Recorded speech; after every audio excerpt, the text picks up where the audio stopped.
북한이 다시 좀 미사일을 쐈습니다. 네. 한 발 쐈다고 아까 이제 군에서 군 당국에서 얘기를 하고 있는데 네. 윤석열 대통령이 NSC를 주재를 했어요. 네. 그래서 뭐 센 발언. 이거 이제 더 이상 우리가 뭐 두고 볼 수 없다. 네. 경고를 엄중 경고하면서 네. 북한을 몰아붙이는 모습 이렇게 얘기를 했고요. 군사 외교 조치 차질 없이 실시하겠다 이런 얘기도 했고 여러 가지 발언하면서 NSC를 주재했는데 자 정부의 이제 대응, 저 정부의 이런 모습 어떻게 보고 계신지 이거부터 좀 들어보죠. 우선은 그 손자병법에서 굉장히 유명한 말이 있습니다. 네. 지피지기면 백전 불태다. 그래서 지피를 해야 되는 겁니다. 네. 북한이 왜 미사일을 쐈는지 왜 쐈냐? 그 북한의 의도와 전략이 뭔지들을 분석을 해야지. 네. 그 다음에 우리가 물러설 수 없는 우리가 어떤 전략을 만들 수 있는 것입니다. 그렇죠. 그런데 제가 볼 때는 윤석열 정부는 지피가 안 되고 있다 이런 생각이 듭니다. 일단은 그냥 세게 말하는 것, 세게. 그래서 강경하게 발언하는 것, 네. 이것만을 능사로 생각하고 있습니다.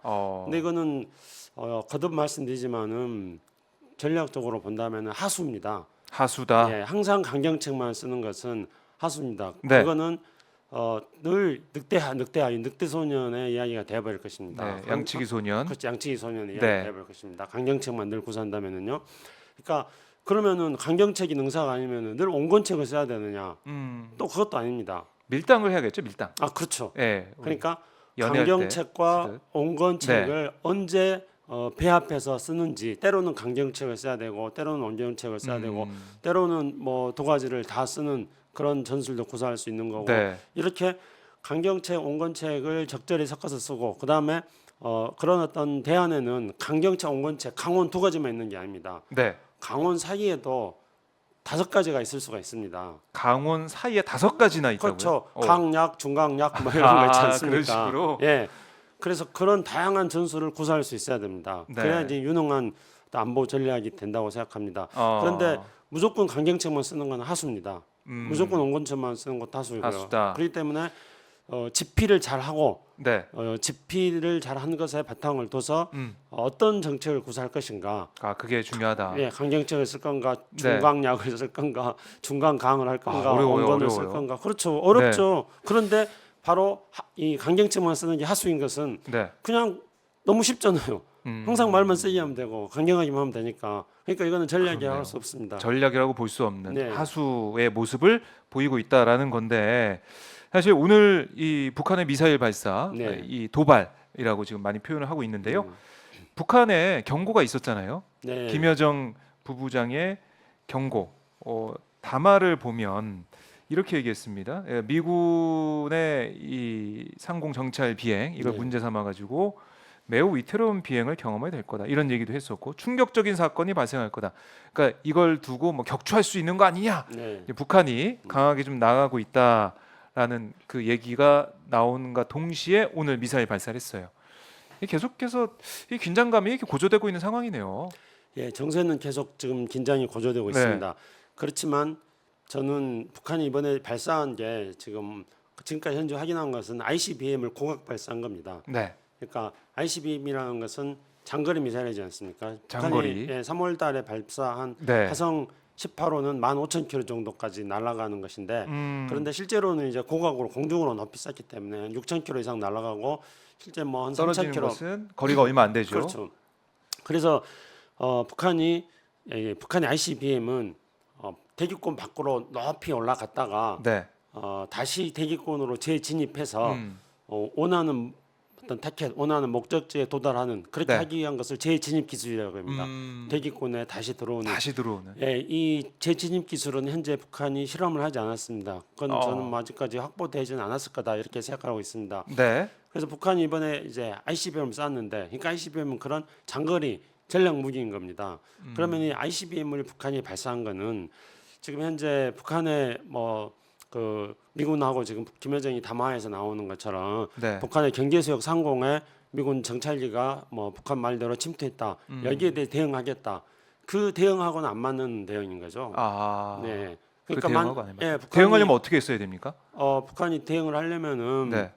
우선은 북한의 이제 전투기들이 그 일대에서 북한의 영공과 북한의 경기수역 상공에서 전투기들의 뭐 시험 비행 같은 것들 있을 수 있겠고요. 아, 위협 비행 뭐 이런 게 예, 있을 수 있겠고. 그다음에 이제 지대공 미사일 네. 그 아, 날아가는 정찰기를 격추시킬 수 있는 지대공 미사일 발사 실험을 한달까 네. 뭐 이런 게 미국의 정찰 비행에 대한 어떤 맞대응이라고 할 수 있겠습니다. 그런데 ICBM 발사는 정찰 비행에 대한 맞대응의 성격은 아니라고 생각합니다. 네. 마치 오비 이락적으로 김여정이 그런 발언을 하고 나서 그 이후에 ICBM을 발사했기 때문에 그러면 이게 김여정 발언에 대한 대응으로서 그렇게 느껴지는데요. 당연히 생각할 수 있죠. 네. 이게 이제 북한은 만약에 북한이 그거를 그 계획하고 했단다면은 그런 혼란을 끼치기 위해서, 그러니까 우리가 집필을 하는데 북한의 의도를 못 읽게 집필을 못하게 하려고 우리를 어떤 교란시키려고 그렇게 만약에 의도적으로 김여정 발언 이후에 ICBM을 쐈다면은 네. 그럴 거라 생각합니다. 하지만 저는 그것도 아닐 거라고 보고 실제로 북한은 ICBM 발사 계획을 가지고 있었을 겁니다. 예. 그리고 김여정 발언이 나오는 거는 ICBM 발사 계획하고 겹쳐졌을 뿐 무관한. 실제로는 무관하죠. 김여정 발언은 미국의 정찰기와 관련된 어떤 북한하고 미국과의 갈등에서 김여정 발언이 나온 거고 네. ICBM 발사는 북한이 준비됐던 그런 계획대로 ICBM 계획대로. 발사했는데 그 두 개가 마침 아. 오비이락처럼 비슷한 시기에 일어나서 우리가 이렇게 판단하는 언론 보도라든가 많은 사람들 김여정이 네. 그렇게 말하더니 바로 다음 날 쐈네. 쐈네. 예, 이렇게 생각하게 되는 거죠. 그 겹치는 상황으로 네. 보여진다는 거고. 그러니까 이 ICBM 시험 발사, ICBM 추정되는 탄도 미사일 발사를 네. 한 거 보면 지금 뭐 글쎄요, 이 김여정 발언이 아니라 그러면 네. 나토 정상회의가 진행이 되고 있고 예. 한미일이 이렇게 결속되는 모습을 보이고 있다 보니까 북중러 한미일 그 구도가 만들어지는 과정에 있어서 북한이 미국을 향해 뭐 경고하는 듯한 그런 시험 발사가 아니겠냐, 뭐 이렇게도 볼 수가 있겠네요. 예, 뭐 그것도 네. 여러 가지 요인 중에 하나일 거라고 생각합니다. 하지만 직접적인 요인은 아닐 거라고 보고요. 그러면 직접적인 요인이 뭘까요? 뭐냐? 그렇죠. 그거는 역시 마찬가지로 집필을 해야 된다. 제가 그렇게 집필, 말씀드렸을 때 예. 북한이 지금까지 미사일과 핵 개발과 장거리 미사일과 그리고 인공위성 발사를 어떻게 해왔는지 이 맥락을 쭉 보면은 이번에 네. 북한이 왜 ICBM 시험 발사했는지에 대해서 우리가 그 감을 잡을 수 있다는 것입니다. 그러면 제가 한번 설명을 좀 해주세요. 네. 어떻게 감을 좀 잡아야 될지.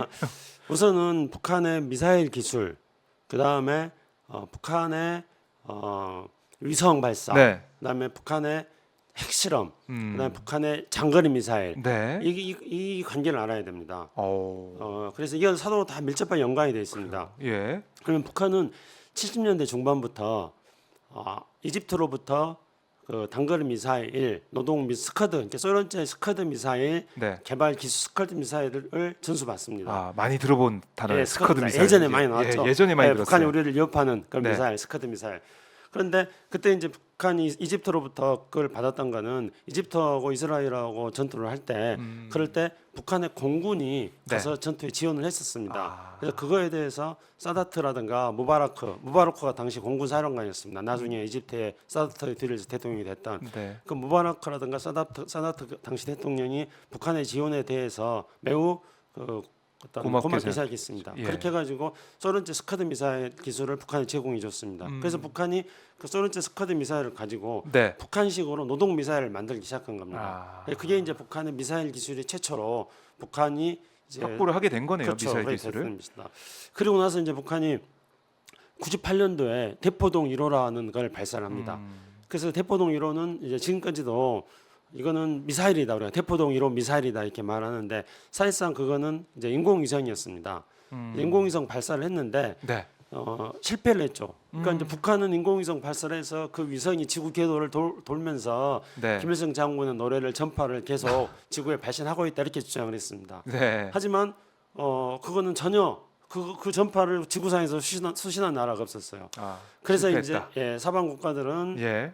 이게 위성을 가정한 미사일이다 이렇게 얘기합니다. 하지만 북한은 그 이후로 계속 위성 발사를 합니다. 위성을 발사하다가 뭐 부분적으로 성공하고 실패하기도 하고 이런 것들을 반복하는데 북한이 위성 발사할 때마다 이거는 미사일이라 해가지고 국제사회가 또 제재를 하니까 했죠. 그럼 그 제재에 또 반발해서 북한은 또 핵실험을 합니다. 그렇게 해가지고 북한 핵 능력을 또 고도화시킵니다. 그 네. 명분을 삼아서 그렇죠. 반발하면서. 그렇게 이제 이렇게 북한의 이 위성 발사, 네. 서방에서는 이거를 미사일이라고 하는 그 북한의 위성 발사와 북한의 핵실험이 맞물려지면서 네. 북한 핵 능력이 강화돼지고 아하. 그래서 북한 6차 핵실험까지 마치니까 그 다음부터는 본격적으로 ICBM을 발사를 합니다. ICBM 아까 말씀드렸듯이 ICBM은 적어도 정상 각도로 만약에 발사된다면은 10,000km 이상 날아가는 대륙간 것입니다. 탄도 미사일이잖아요. 그렇죠. 대륙간 탄도 미사일 대륙을. 발사입니다. 그래서 대륙간 탄도 미사일을 고각 발사를 해가지고 뭐 6,000km, 7,000km까지 대륙간 탄도 미사일을 올리는 것을 성공을 합니다. 네. 그러니까 이제 대륙간 탄도 미사일을 그렇게 올리는 기술을 확보한다는 것은 대륙권 밖으로 위성체를 발사할 수 있는 그런 능력을 가진다는 걸 말하는 거 아니겠습니까? 네. 그래서 북한은 또 위성. 위성을 발사했던 거죠. 이번에 실패했잖아요. 북한이 근데. 실패했지 않습니까? 예. 실패했는데 북한은 다시 그러면 위성 발사를 해야 되는 겁니다. 조만간에 빠른 시일 안에 위성 발사를 하겠다 했지 않습니까? 네. 그런데 실패를 했기 때문에 그 발사체를 실험해 볼 수도 있는 것입니다. 북한이 그때 실패를 했을 때 2단 로켓 분리 과정 속에서 네. 연소라든가 이런 데 있어서 기술적인 문제가 있었다 이렇게 하겠습니다. 그러면 다시 한번 이 발사체 실험을 해서 로켓 능력 이 단 분리, 그러니까 1단, 2단, 3단으로 이렇게 분리되어서 위성을 대기권 밖으로 올리는 그거를 북한이 테스트할 북한의 내부 수요가 있다는 것입니다. 그렇기 때문에 이번에 북한이 ICBM을 발사한 것은 네. 바로 그 이중용도 두 가지 목적을 다 노리고 있는 거겠죠. 하나는 ICBM의 기술을 네. 한 번 더 테스트해보는 지난번에 화성 18호를 쐈으니까 화성 18호의 기술적 결함들을 극복해 나가기 위해서 ICBM 발사를 이번에 했을 것이고 네. 그러면서 동시에 단분리라든가 위성을 발사해 나갈 수 있는 발사체의 네. 성능을 다시 한번 강화하는 그런 어떤 목적을 가지고 있었을 거라고 현재 시점에서는 네. 추론 가능합니다. 그래서 그렇기 때문에 이거는 예. 김여정의 발언과는 맥락이 조금 다른 것이고 앞에 말씀드렸듯이 이제 한미일 뭐 또 북중러 이런 대결 구도로 가는 속에서 대미 메시지라는 거는 네. 그거는 이제 하나의 요인이 되겠지만은 아주 디테일하게 본다면은 북한의 ICBM 발사 능력 강화 및 지난번에 실패한 위성의 발사체를 보강하는 그런 실험을 실험. 이번에 했을 것이다. 그렇게 추정할 수 있습니다. 다 계획적으로 또 부족한 부분들을 채우기 위한 시험 발사 이렇게 그렇죠. 볼 수 있다. 예. 그래요. 자, 이 다음 뭐 북한의 그럼 행보는 다시 또 위성 발사 네, 그렇죠. 이제 이렇게 갈 수 있다. 이번에 이제 발사가 어쨌든 성공했다면 성공한 걸로 지금 추정이 네. 됐는데 우리가 북한이 뭘 테스트를 했는지를 정확하게 봐야 음. 되는데 그러면 이제 북한은 어쨌든 그 로켓 능력을 네. 장거리로 이렇게 위성을 쏘아 올릴 수 있는 그런 로켓 능력을 테스트를 했을 텐데 음. 이번에 지금까지 아직 지금 군 당국이 발표를 하고 있지 않습니다만 지금 계속 검증 중이라고 하고 있습니다. 네. 그러나 현재까지 그 일본에서 나온 이야기라든가 우리 정부에서 나온 이야기 같은 거 보면은 뭐 지금 현재 뭐 일본 이의지 밖으로 북한의 로켓 잔해들이 이제 추락을 한 걸로 보여집니다. 네. 그렇게 된다면은 현 시점에서는 단분리 같은 것들, 그러니까 발사체의 어떤 발사 능력들을 테스트하는 것들을 어느 정도 완료했지 않을까. 이제 북한이 그걸 평가해 본 다음에 추가로 또 실험을 해야 된다면 또 추가 발사를 또 할 할 수 수도 있겠고요. 있겠네요. 예. 그리고 그런 이번에 이제 위성 발사를 실패했는데 네. 위성 발사는 김정은이 계속 강조한 거 아니었습니까? 아하. 4월달, 5월달 내내 위성 발사 현장에 가가지고 그렇죠. 두 번이나 세 번이나 가가지고 네. 계속 그 위성 발사를 해야 된다 이렇게 했는데 실패해서 실패했습니다. 그러니까 체면이 말이 아니죠. 그렇죠. 그래서 이번에 또 실패하면은 이번에 이제 어떻게 돼요? 그 북한 내부로 본다면은 북한 일단 첫 번째 문제는 주민들한테 면이 안 서는 거죠. 그렇네요. 네. 그리고 이제 두 실패하고 번째로는 어떤 북한이 내부에서 그렇죠. 또 국제 사회에 대해서도 북한이 자신들의 힘을 능력을 국제사회에 과시하고 싶어하는데 그게 이제 과시가 안 되는 안 거죠. 된다. 그렇기 때문에 이번에 또 실패하게 된다면 네. 북한으로서는 타격이 매우 클 거라고 생각하고요. 그렇기 때문에 다시 발사를 해서 실패하지 않도록 하기 위한 그런 사전 조치들을 몇 번에 거쳐서 할 수 있다. 앞으로도 그런 사전 조치가 이어질 가능성. 예, 우선은 이번 발사에 대해서 북한이 어느 정도 평가하는지는 네. 아직까지는 알 수 없기 때문에 두고 봐야겠지만 이번 발사로 조금 더 부족한 게 있다면 또 추가적인 ICBM 발사를 또 할 가능성도 있습니다. 네. 알겠습니다. 자, 오늘 발사된 북한의 탄도미사일에 대해서 의미를 좀 분석을 해봤고요.